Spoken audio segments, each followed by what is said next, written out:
PocketLab is a wireless sensor to gather data from the world around you. PocketLab connects with a single button to a tablet, smartphone, or computer and displays data in real time. In seconds, you can start learning about magnetic fields, acceleration, or temperature, and your data easily integrates with programs like Excel or Google Docs.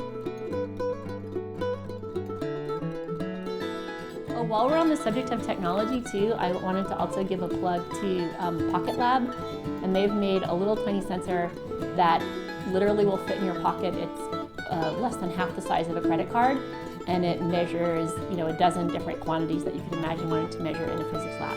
So a lot of my students have been taping those onto rockets and stuff like that.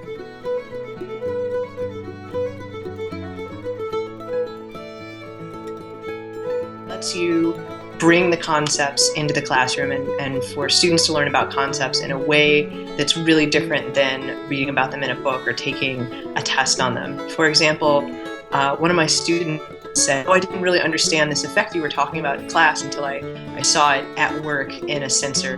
Probably one of the nicest features, I'm sure you guys added this because you realized it was going to be tremendous, is the ability to capture videos and graphs at the same time that it's being synced with data. Not only does it allow the creativity that you have for just going out in the field and doing all kinds of different types of projects, but it does allow the physics teacher to be able to creatively do a lot of the classic experiments from physics and to do them very simply